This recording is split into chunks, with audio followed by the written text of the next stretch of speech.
Hello everyone. तो आज का जो हमारा टॉपिक है वो है Bohr's model of hydrogen atom. ठीक है, और Bohr's model of hydrogen atom में कुछ पोस्टुलेट्स हैं जो कि हम एक एक करके देखेंगे। ठीक है, और आपने बोर्स मॉडल के बारे में पहले भी पढ़ा होगा कि किस तरीके से नील्स बोर ने अपने एक अलग जो एक एटमिक मॉडल बताया। उन्होंने ये बताया कि किस तरीके से जो एटम्स होते हैं दे आर स्टेबल। ठीक है, रुदरफोर्ड ने अब एटम और इलेक्ट्रॉन्स की जो स्टेबिलिटी है वो एटम की स्टेबिलिटी को नहीं बता पाए थे, जो कि बोर्स ने अपनी थ्योरी में उस स्टेबिलिटी को डिफ़ाइन किया। ठीक है, तो किस तरीके से उन्होंने किया हम एक एक पॉइंट देखेंगे। तो सबसे पहला जो हमारा पॉइंट है वो है the electrons in the hydrogen atom. Okay, the electrons in the hydrogen atom move around the nucleus in a circular path of fixed radius and energy, and the path are called as orbit, the allowed energy states. Okay, and the electrons neither loses and gain energy, and thus they do not fall into the nucleus. ठीक है, तो जिस तरीके से मतलब Rutherford ने ये बताया था अपने मॉडल में कि जो इलेक्ट्रॉन्स होते हैं वो क्या करते हैं, जो भी हमारा ऑर्बिट्स हैं, ठीक है, वो न्यूक्लियस के अराउंड वो रिवॉल्व करते हैं, और रिवॉल्व करने के बाद उनका जो स्पीड है, उनका जो एक्सेलेरेशन है वो कम हो जाता है, और उसके बाद वो क्या करते हैं, न्यूक्लियस में वो गिर जाते हैं। ठीक है, बट वो बिकॉज उन्होंने स्टेबिलिटी नहीं बता पाए थे, तो बोर्स मॉडल ने अपने पोस्टुलेट्स के थ्रू बताया कि किस तरीके से जो इलेक्ट्रॉन्स हैं वो स्टेबल हैं। ठीक है, तो उन्होंने ये बताया कि जो इलेक्ट्रॉन्स हैं वो न्यूक्लियस के अराउंड क्या करते हैं, रिवॉल्व कर रहे हैं, और वो जो रिवॉल्व करते हैं वो एक फिक्स्ड सर्कुलर पाथ है।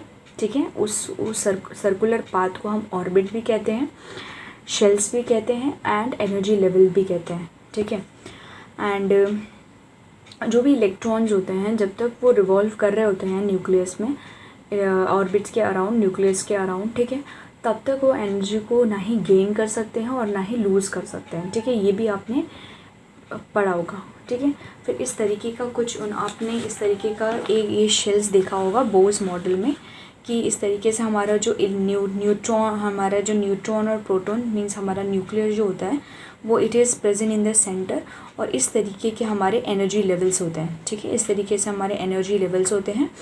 This is your first shell, this is your second shell, this is your third shell, this is your fourth shell, इस तरीके से और आगे भी शेल्स होते हैं। ठीक है, और आपने ये भी देखा होगा कि हर एक शेल की कुछ ना कुछ एक कैपेसिटी होती है, होल्डिंग कैपेसिटी होती है, मतलब वो उतने इलेक्ट्रॉन से ज़्यादा इलेक्ट्रॉन्स को होल्ड नहीं कर पाते हैं। ठीक है, लाइक के जो है वो 2 ही इलेक्ट्रॉन्स को क्या कर सकता है, होल्ड कर सकता है।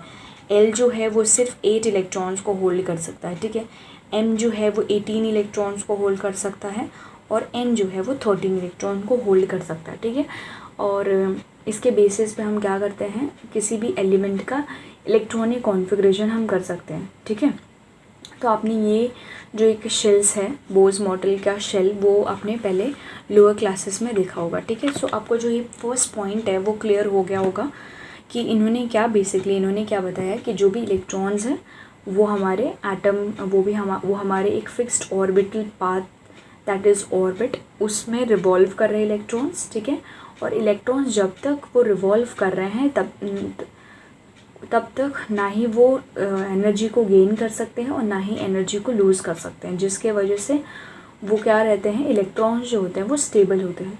ठीक है, वो न्यूक्लियस में नहीं गिरते हैं, वो रिवॉल्व करते रहते हैं, और रिवॉल्व करते करते ना ही वो एनर्जी को लूज़ करते हैं और ना ही एनर्जी को वो गेन करते हैं। ठीक है, सो इसके वजह से दे आर स्टेबल।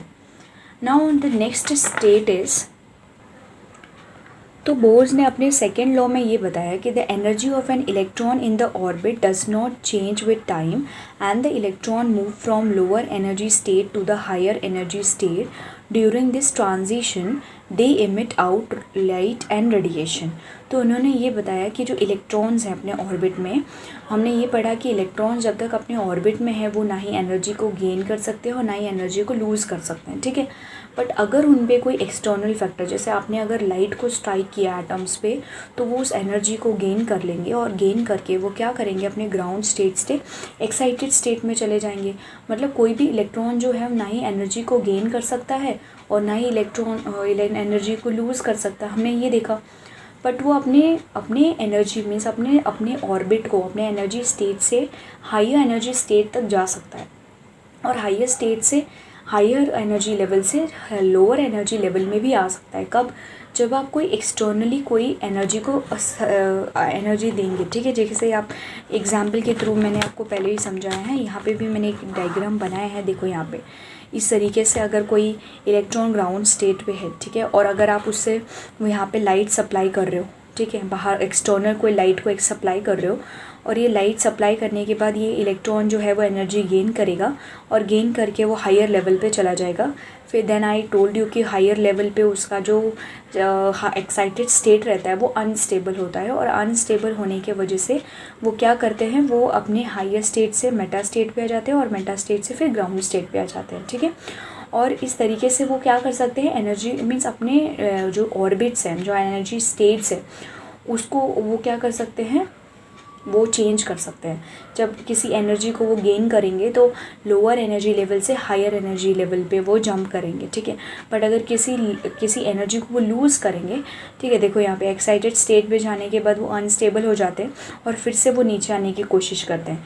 जब वो मेटा स्टेट पे आते हैं और फिर से वो नीचे अपने ग्राउंड स्टेट पे आते हैं, तो एनर्जी को इस तरीके से लूज़ करते हैं, और एनर्जी को लूज़ करने की वजह से यहाँ पे वो कोई कुछ फॉर्म ऑफ हीट या रेडिएशन के थ्रू ये एनर्जी जो है वो रिलीज़ हो जाती है, ठीक है।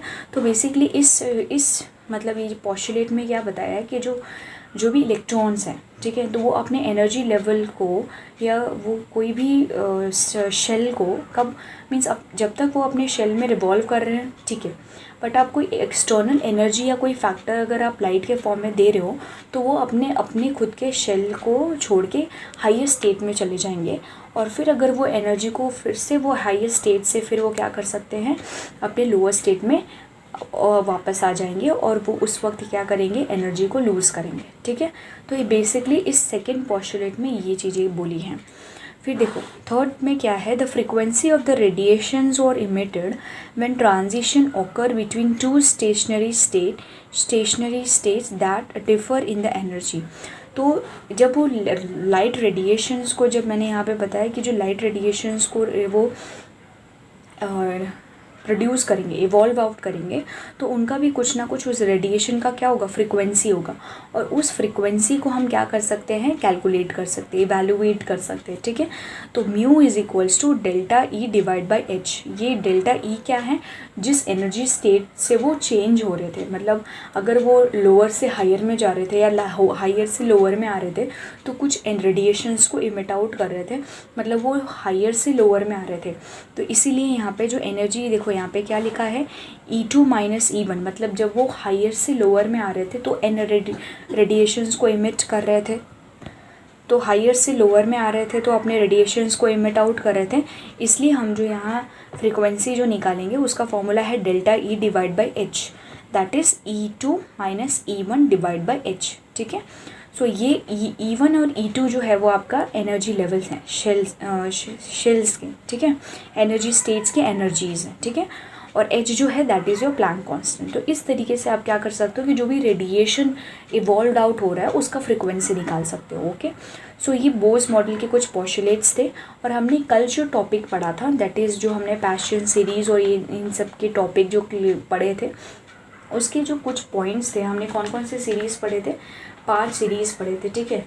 तो उन सीरीज़ में कुछ जो पॉइंट्स थे वो रह गए थे, जो मैं आपको अभी क्लियर कर देती हूँ, ठीक है। आपने ये देखा था, लाइमन सीरीज़ देखा था, बैल्मस सीरीज़ देखा था, ब्रैकेट्स देखे थे, पैशन सीरीज़ देखे थे, पी फंड्स देखा था, ठीक है। तो इस तरीके से अलग अलग साइंटिस्ट ने अपने अलग अलग जिस तरीके से वो ट्रांजिशन कर रहे थे उसके बेसिस पे अपने स्पेक्ट्रल लाइन और अपनी सीरीज़ बताई, ठीक है।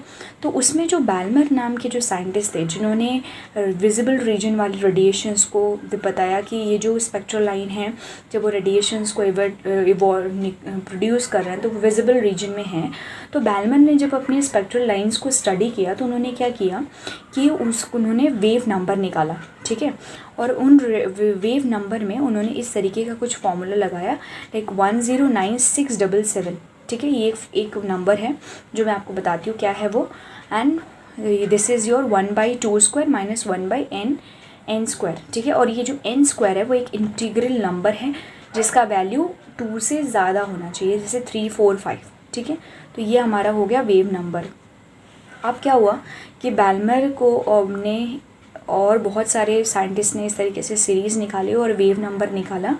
तो एक और जो बहुत फेमस एक केमिस्ट थे, दैट इज़ जॉनस रिडबर्ग, उन्होंने अपने इन सारे स्पेक्ट्रल लाइंस को स्टडी किया और स्टडी करने के बाद उन्होंने एक जनरलाइज्ड फार्मूला दे दिया, ठीक है। और जनरलाइज्ड फार्मूला क्या था, R1/Ni², Ni means that is lower energy level, -1/N2², that is higher energy level. जो ट्रांजिशन हो रहे थे जो एटम्स के, उनके बीच का ये ट्रांजिशन दे दिया, ठीक है। और R जो था वो आपका ये जो नंबर दिख रहा है 109677, ये उन्होंने क्या किया, इसको एक रिडबर्ग कांस्टेंट अपना नाम दे दिया, रिडबर्ग कांस्टेंट, ठीक है। सो इसके बेसिस पे कुछ न्यूमेरिकल्स एग्जाम में आते हैं जो हम आगे आने वाली वीडियोज़ में कवर करेंगे, ठीक है। तो आई होप आपको बोस मॉडल और जो स्पेक्ट्रल लाइंस वाला जो वेव नंबर था वो समझ में आया होगा, ठीक है। सो इससे रिलेटेड जो न्यूमेरिकल्स हैं वो मैं आगे आपको कराऊंगी, ओके। सो नेक्स्ट वीडियो में हम इसके आगे का टॉपिक कवर करेंगे। Thank you.